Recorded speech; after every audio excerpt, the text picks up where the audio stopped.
Have you ever deeply believed that when life etches its mark of pain upon you, be it physical exhaustion, deep emotional wounds, or an nameless anxiety deep in your soul, the face of your beloved, that warm embrace is your only salvation, the most potent painkiller? Have you been implicitly told by countless touching movie plots, romantic poems, and snippets of psychological research that when pain strikes the presence of your loved one, their gaze, their touch, or even just their image can miraculously alleviate that bone-gnawing agony, bringing immediate solace and comfort?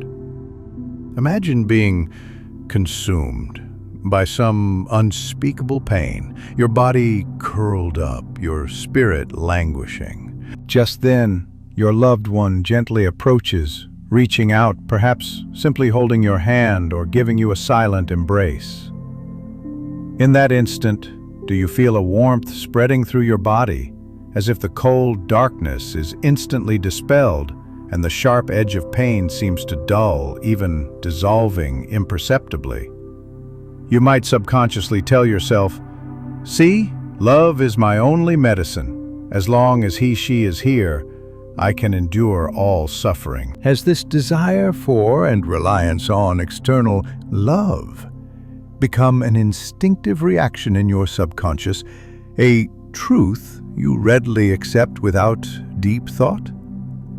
However, at this moment, I ask you to pause and deep within your heart allow a deeper, more penetrating question, like a cold blade, to quietly cut through this seemingly warm illusion.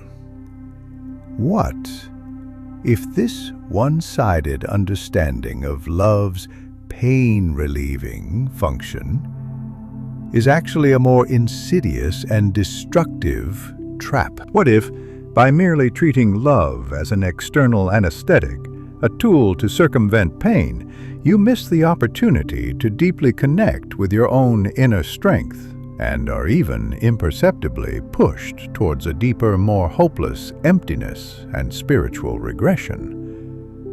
Have you ever felt that even when surrounded by your closest loved ones, those deeper pains concerning the meaning of existence, anxieties about self-worth, still haunt you like ghosts, unable to be dispelled by any embrace? Do you perceive that your excessive expectation for your loved one to relieve pain might instead create subtle pressure and imbalance in your relationship, making love feel heavy and even leading you subconsciously to a deeper avoidance and fear of pain itself?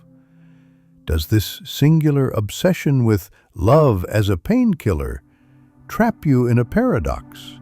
You seek love to escape pain, yet in doing so, you might miss the growth inherent in suffering and the true power that love can bestow. Why do we instinctively equate love with a painkiller? This is not merely a simple emotional response, but is rooted in the brain's deep reward mechanisms, evolutionary remnants of attachment patterns, and society's avoidance of pain. From a neuroscientific perspective, the research you cited and the release of oxytocin indeed provide a physiological basis for love's pain-reducing effects.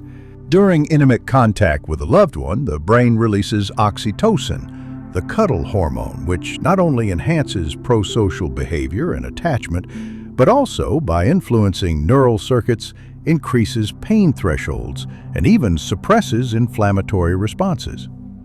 Additionally, love can activate the brain's reward system, releasing dopamine and producing pleasure, thereby diverting your attention from pain. From an evolutionary perspective, secure, intimate attachment relationships are crucial for survival and reproduction. So the brain links this connection with survival reward mechanisms, making us instinctively seek it for comfort and protection.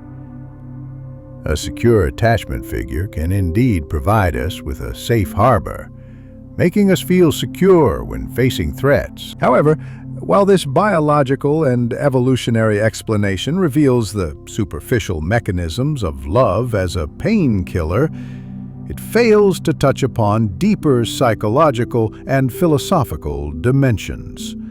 The problem arises when you merely equate love with this immediate physiological and psychological comfort, falling into an externalization trap of happiness.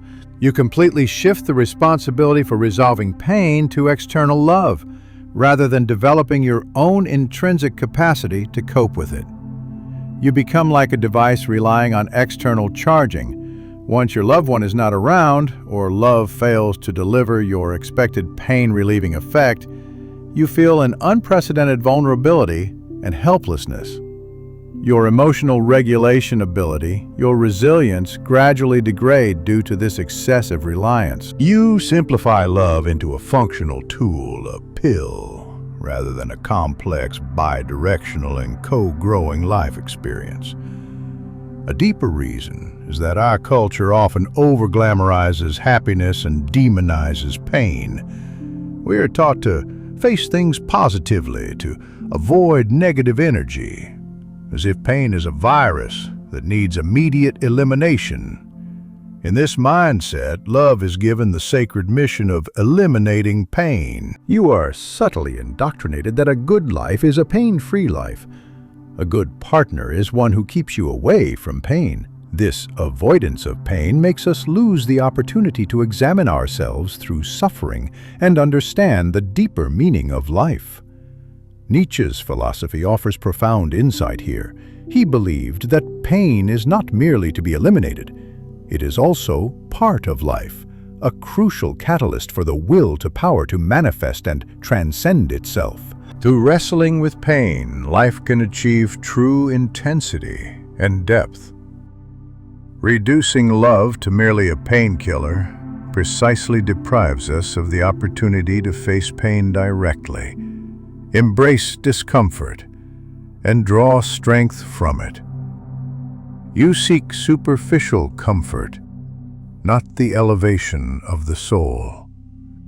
This avoidance of pain is the first step towards deep emptiness, because you reject the full human experience. This one-sided understanding of love as a painkiller can subtly and profoundly impact your life trajectory. Firstly, it leads to the functionalization and instrumentalization of your intimate relationships.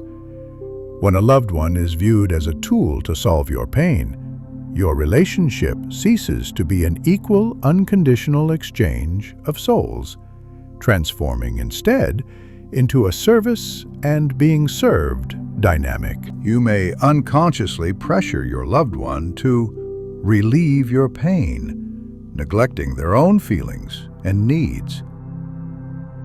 This unequal expectation, like a slow poison, erodes the foundation of the relationship, making your loved one feel burdened and you feel disappointed, ultimately leading to cracks in the relationship. Your understanding of love shifts from "we grow together" to "you solve my problems," and this love thus loses its most precious soulful depth. Secondly, it hinders the development of your inner resilience and self-integration. Pain, no matter its source, is an unavoidable part of life. It is often a signal for soul growth, an opportunity to understand yourself and adjust your direction. When you overly rely on love for pain relief, you lose the opportunity to face, process, and transcend pain independently. Your inner strength, your resilience, your ability to dialogue with your shadow, Jungian shadow, all stagnate due to this external dependency. You become increasingly fragile, less able to bear life's burdens. When you most need to mobilize inner resources, you find that you have already outsourced this capacity, leaving you feeling unprecedentedly helpless. This surrender of self-integration leaves your soul fragmented. Even within love, you cannot escape deep emptiness and incompleteness. The deepest impact is that it causes you to miss the profound meaning of life and true awakening. Pain is not meaningless. It is often a necessary path to wisdom and compassion. When you can navigate through pain, understand its message, and integrate it into your life narrative, your life gains unprecedented depth and breadth. However, when you choose to use love as a painkiller to avoid this experience, you miss out on the most important lessons and growth. Your life experience becomes superficial, and the happiness you gain, therefore, seems false and fleeting. You may appear to have an easy life, but you can never experience the inner abundance and spiritual elevation gained through facing challenges and overcoming hardships. You live an unlived life, a prisoner confined by the comfort zone of pain avoidance. So, how can you break free from this one-sided understanding of love's pain-relieving function? Truly utilize love's immense power, achieve a profound transformation of pain and self-transcendence, thereby living a more complete and meaningful life. This requires a profound cognitive paradigm shift and a redefinition of love's essence. Firstly, a sufficiently safe and trusting environment for you to dare to face your pain, dare to shed your facade, and dare to show your vulnerability. The role of a loved one here is to offer unconditional acceptance, empathy, and support, letting you know you are not fighting alone.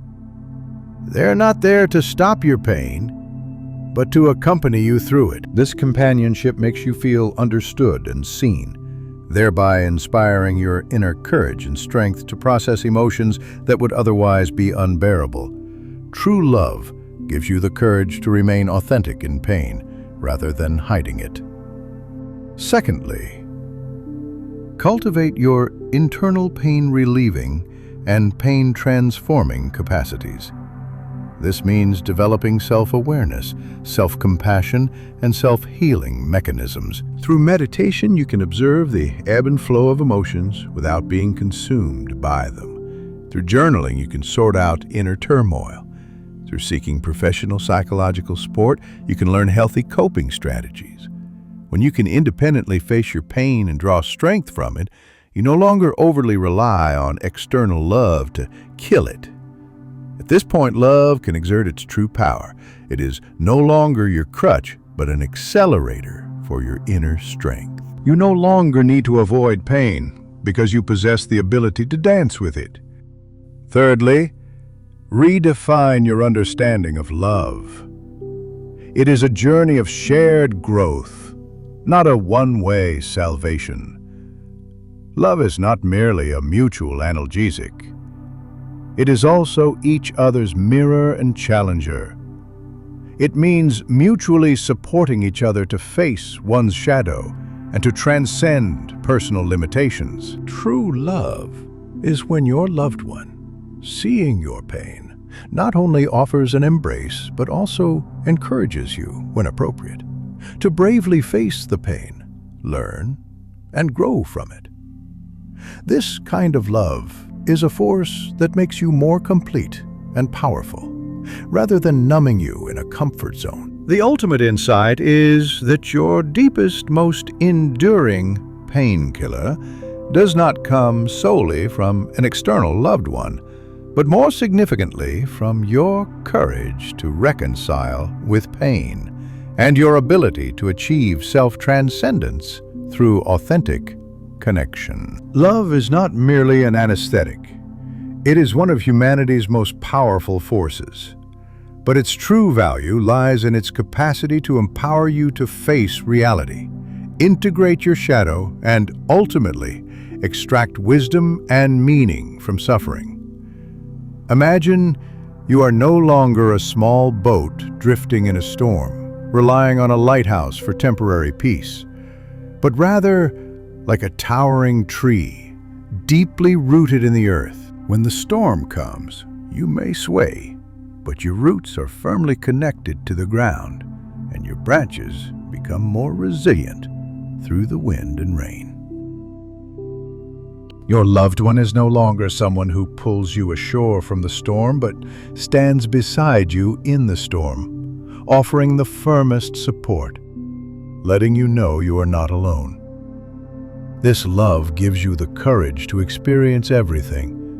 Ultimately, you discover that true peace and strength do not come from the disappearance of pain, but from your profound acceptance of pain and the unbreakable, authentic connection born from weathering the storm together with your loved one. This connection transforms your pain from a mere burden into nourishment for shared growth, ultimately blooming into a profound and lasting flower of joy unique to your life.